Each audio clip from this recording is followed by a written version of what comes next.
Olá, tudo bem? Eu me chamo César Oliveira e esse é o segundo vídeo dos vídeos sobre o olhar artístico, né? Que a gente está fazendo pelas oficinas culturais do município de São Sebastião, no estado de São Paulo. E vamos lá. Só aquela pequena recapitulada, no primeiro vídeo eu contei um pouco sobre o começo do meu estudo no violão, sobre o primeiro contato que eu tive, algumas coisas que eu acho legais, algumas coisas que eu aplico em aula também. E nesse vídeo eu vou falar um pouco sobre a minha trajetória, já desde quando eu terminei no último vídeo até chegar aqui onde eu estou agora. Bom, quando eu comecei o violão, como eu disse, eu tinha os meus 11 anos, eu passei anos estudando, né? Porque eu sempre fui muito teimoso e pensava assim, bom, eu tô fazendo isso daqui, então eu quero tocar igual as pessoas que eu vejo, assim, né? Como eu disse também, a minha casa sempre teve bastante contato com música, assim, né? O meu pai também sempre gostou muito de rock, então é um estilo que eu mesmo amo bastante também. Já tive bandas, tenho uma banda atualmente que segue, né, esse estilo também. E com isso eu consigo dizer um pouco, né, sobre onde eu tô hoje, né, e contar um pouco da trajetória. Nesse tempo, né, em que eu fui ouvindo também essas músicas de rock, principalmente em que eu vi os guitarristas fazendo aquelas coisas, aqueles solos super, né, virtuosos, né, aquelas harmonias muito legais que o rock tem também, eu sempre, né, como eu disse, quis fazer como aqueles caras que faziam nas bandas lá, eles faziam também. E para isso eu sabia que eu tinha que chegar e tinha que estudar. Não era, tinha de repente da noite pro dia aquilo já ia estar acontecendo, até porque, né, todas essas referências que eu tenho também, né, eles estudaram muito para chegar onde eles estiveram. Então os anos foram se passando, né? E eu fui estudando. Quando eu começava a pegar, né, nas leituras, as leituras de partitura, as leituras de cifra também, e eu conseguia aprender as músicas que eu ouvia, nossa, eu achava o máximo, porque eu falava, caramba, acho que eu tô me aproximando cada vez mais aí dos grandes mestres, né, os quais eu tanto idolatrava assim e ouvia as músicas deles. Dentre eles eu consigo dar destaque para alguns, assim, né, principalmente. Eu acho que a maior referência que eu tenho do rock internacional na guitarra é um guitarrista, né, ele de uma banda chamada Van Halen. Ele se chamava Ed Van Halen.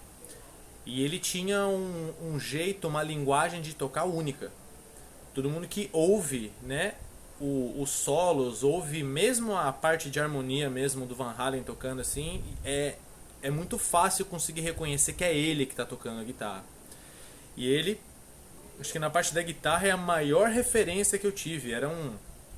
Principalmente a primeira música que eu ouvi deles, que era aquela música Jump, né, que tem um início de teclado bastante icônico assim, né, e para vocês verem, uma das introduções de música de teclado mais conhecidas do mundo, né, foi tocado por um guitarrista, que era esse cara, o Ed Van Halen.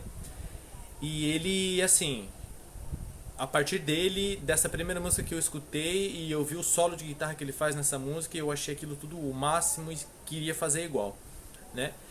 Dentre outros, assim, grandes mestres também que eu sempre acompanhei também, gostei muito, como por exemplo Carlos Santana também, que já toca um ritmo um pouco mais, vamos dizer assim, é um ritmo latino que a gente chama, né, de salsa, esse tipo de coisa assim, né? Que é um ritmo tipicamente centro-americano, né? E é um ritmo, é um tipo de música também, essas músicas mais desse jeito é um ritmo que eu amo bastante também. Que mistura bastante, é bastante percussivo também, e o Carlos Santana ele acabou fazendo uma coisa muito genial. Ele misturou o rock com esses ritmos centro-americanos e ele fez uma junção que ficou sensacional, né? Teve um outro guitarrista também que pra mim foi uma grande referência, chamado Mark Knopfler também, que ele foi guitarrista, ele é, né, guitarrista de uma banda chamada Dire Straits também. Tem inclusive uma música que eu vou deixar também nas referências ali, né, na descrição do vídeo, que é uma música chamada Sultans of Swing também, que pra quem toca guitarra sabe que aquilo é o máximo.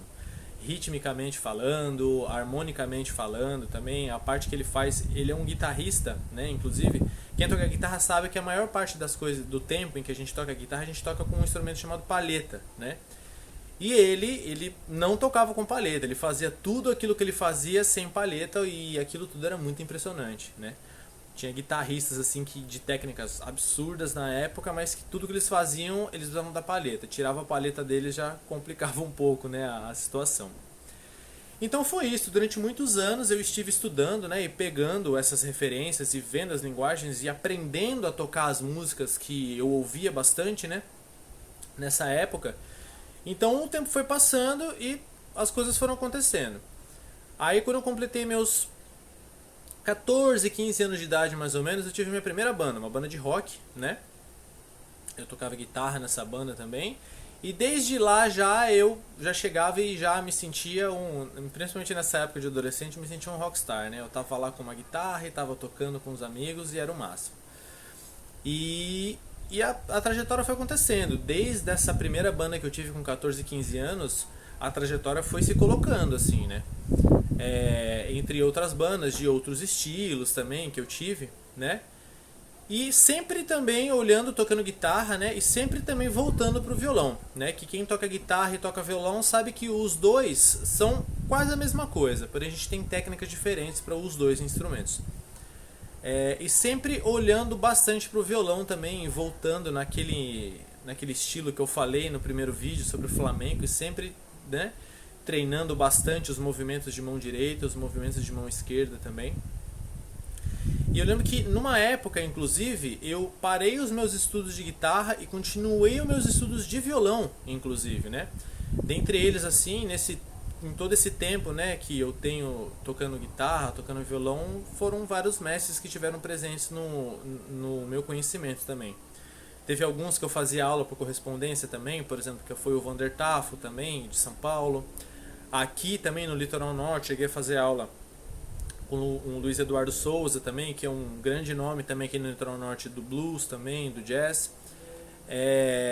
Fiz aula com o Erilson Poli também, que é um guitarrista também mais para a parte do rock and roll, para a parte do heavy metal também, uma técnica refinadíssima também. Esses foram os de guitarra. No de violão eu cheguei a fazer aulas com o professor Daniel Feijó também, que é um grande nome também do violão popular e que, assim, abriu a minha mente para a parte de harmonia assim de uma maneira a qual eu nunca tinha sido apresentado, né? O Daniel Feijó é um grande mestre, assim, devo muito do meu conhecimento a ele. E no final de tudo também, né, fazendo as aulas de leitura, estruturação musical, na parte de partituras também, e finalizando também as aulas de violão, tive aula também com um excelente professor aqui do Litoral Norte também, chamado Daniel Carlota, que também me introduziu em vários assuntos assim dentro do violão também, que eram coisas que eu desconhecia completamente. E ele abriu a minha mente, principalmente também em se falar de ouvir novos estilos, né? Eu sempre tive o contato com música brasileira e tudo mais em casa por conta da minha avó, que, como eu disse no último vídeo, era amante da bossa nova, do MPB. Mas esse professor, o Daniel Carlota, ele me apresentou o choro também, que é um ritmo brasileiro riquíssimo também. Até recomendo para quem não conhece, né, e gosta de música brasileira, vá atrás desse estilo que é o choro, chorinho que a gente fala, né? E a gente tem também vários nomes aí também, gênios assim, da parte do choro também, que a gente consegue ouvir bastante, enriquecer bastante o nosso repertório também. Como eu disse, a gente, acho que muito do estudar, né, música em geral também a gente ouvir bastante. Eu acho que essas aulas, o quesito da apreciação musical, colabora muito com isso. E assim, os anos foram se passando, esses mestres passaram, né, na minha vida, me ensinando muitíssimas coisas, né, nessa parte.